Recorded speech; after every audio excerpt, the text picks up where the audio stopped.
হাসিনার দালালেরা, হাসিনার দালালেরা, বন্ধদের দালালেরা, সবাইকে আমরা কয়েকবার বলেছি যে এই খতিব রুহুল আমিন মসজিদে ঢুকছে নামাজ পড়াতে, মুসল্লিরা বলল আপনাদের নামাজ হবে না। এটা বলার কারণে তার কয়েকশো সন্ত্রাসী মুসল্লিদেরকে মেরে মসজিদ থেকে বের করে দিয়েছে। আমার প্রশ্ন, এই অন্তর্বর্তীকালীন সরকার থাকা অবস্থায় কিভাবে এই সন্ত্রাসী আমাদের উপরে হামলা চালায়? এর বিচার চাই। সবাইকে ধন্যবাদ। আসসালামু আলাইকুম ওয়া রাহমাতুল্লাহি ওয়া বারাকাতুহু। ফ্যাসিবাদের বড় বড় দোসররা, লেসপেন্সাররা পদত্যাগ করেছে। আমরা তো বাইতুল মোকাররমে মনে করিনি একজন আলেম এই ভূমিকা নিতে পারে। তিনি খতিব হিসেবে নিজেকে দাবি করছেন। তিনি গোপালগঞ্জ থেকে মাদ্রাসার তার ছাত্রদের প্রায় 1000 ছাত্র নিয়ে এসে এখানে দখল করে উনি খুতবা দিতে চান। তখন মুসল্লিরা ওনাকে বলেছে আপনি খুতবা দিতে পারেন না, শহীদদের রক্তের দাগ এখনো শুকায়নি, সিদ্ধান্ত হবে তারপরে খুতবা দিবেন। উনি ওনার সাথে ছাত্ররা নির্দয়ভাবে ঢাকার মুসল্লিদেরকে পেটালো। আছে কোনো ধরনের কোনো আলাপ ছাড়া তার ছাত্ররা মসজিদের চত্বরের ভিতরে রক্তাক্ত করেছে। অসংখ্য আজকে মুসল্লি আহত হয়েছে। আজকে প্রায় 50 জন আমার সামনে আহত হয়েছে। তারা জুতার বক্স, রড এবং পাইপ দিয়ে তারা গ্লাস ভেঙেছে, গ্লাস দিয়ে হত্যার উদ্দেশ্যে হামলা করেছে, আহত করেছে সবাই। আজকে তো আমরা সরকারের কাছে আহ্বান জানাই, ফ্যাসিবাদের দূষররা বাংলাদেশের বিভিন্ন স্থাপনা থেকে, বিভিন্ন প্রতিষ্ঠান থেকে স্বেচ্ছায় পদত্যাগ করছে। আর একজন আলিম তার ছাত্রদেরকে নিয়ে এসে জাতীয় মসজিদে রক্ত ঝরালো। এটা যদি অনতিবিলম্বে এটার প্যানিশমেন্টের ব্যবস্থা না করা হয়, তাহলে এটা মুসল্লিদের মাঝে চরম প্রতিক্রিয়া তৈরি হবে এবং এটা জাতীয় ইস্যুতে একটা পরিণত হবে। এটা অনাকাঙ্ক্ষিত, ন্যাক্কারজনক এবং অনভিপ্রেত। এটা বড় ম্যাসিভ। অন্যান্য ইউনিভার্সিটি, শিক্ষা প্রতিষ্ঠানে যেগুলো ঝামেলা হয়েছে সেগুলো সামনে নেওয়া সম্ভব, কিন্তু জাতীয় মসজিদে হামলা করার মাধ্যমে তারা বাংলাদেশের 20 কোটি তৌহিদি মানুষের উপরে হামলা করেছে। এবং তিনি সম্ভবত গোপালগঞ্জের পক্ষ থেকে একটা বার্তা দিলেন জাতিকে, তারা এখনো নাই, তারা আবার হামলা করতে রাজি আছে।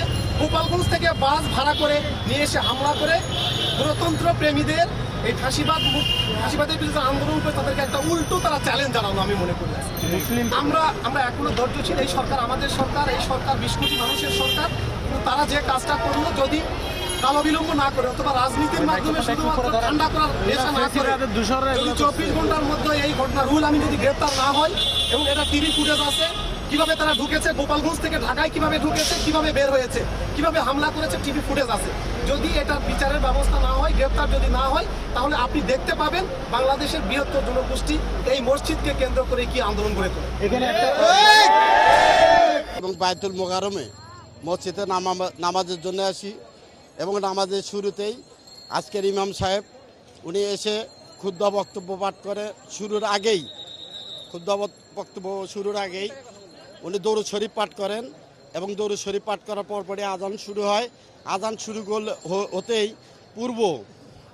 পূর্ব যে পলাতক ইমাম, আওয়ামী লীগের নিয়োগপ্রাপ্ত এবং আওয়ামী লীগের পেটুয়া ইমাম, উনি তার ক্যাডার বাহিনী নিয়ে এসে মসজিদের খতিব সাহেবের উপর হামলা করে।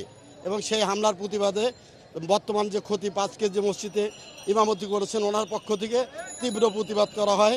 তারই ধারাবাহিকতায় পূর্বে যে ইমাম 5 তারিখে স্বৈরাচার হাসিনা পতনের ইমাম, উনি যে পলাতক হয়েছিলেন নিজের জীবন আত্মরক্ষার জন্যে, উনি এই মসজিদে আজকে এই মসজিদের বিঘ্ন ঘটিয়েছেন, এবং ওনার বিচার হওয়া উচিত, ওনাকে গ্রেপ্তার করা উচিত, এবং ওনার শাস্তিমূলক ব্যবস্থা হওয়া উচিত। এবং আজকের মসজিদে যে ইমাম নামাজের ত্রুটি হয়েছেন, এর দায়ভার ওনাকেই নিতে হবে।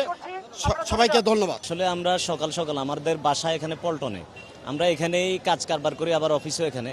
আমরা সকাল সকাল মসজিদে গিয়েছি, যে দেখলাম যে 6-7 গাড়ি বহিরাগত গাড়ি ঢুকছে এখানে। ওখানে মাদ্রাসার ছাত্র বলে পাঞ্জাবি পরেই তো এরা অলরেডি মসজিদের আজান দেওয়ার অনেক আগে ঢুকে পড়ছে। পরবর্তীতে আমরা স্থানীয়ভাবে জনশক্তি মনে করছি প্রায় 150-200 লোক নামাজ শুরু হওয়ার আগে, 11টা বাজে তো নামাজ শুরু হয় না, ওরা ঢুকে গেছে মসজিদে।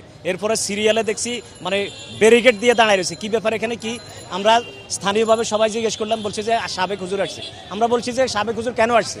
বলছে যে আজকে নামাজ পড়াবে। পরে বলছি এটা তো রক্তক্ষয়ী সংঘর্ষ হবে, উনি তো অলরেডি পালিয়ে গেছেন, উনি কেন ঢুকছেন? ওনার পা চেপে ধরে আমরা 5 সেবে ধরছি হুজুর যায় না, পরবর্তীতে উনি ঠেলে চলে গেছে। আমরা বর্তমান যে হুজুর সালেহ আহমদ উনি নামাজে দাঁড়াবে বা খুতবা দিবে, এই মুহূর্তে ওনাকে সরিয়ে উনি বসে গেছেন চেয়ারে। পরবর্তীতে আমরা ওনাকে বসাইতে চাইছি, আমাদেরকে বেধড়ক ফিটাইছে এই ছেলেগুলা।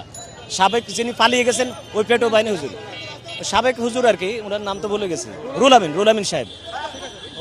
বিশ্বমানের থার্মিক্স রড, সালাম স্টিল থার্মিক্স, দেশের একমাত্র থার্মিক্স রড।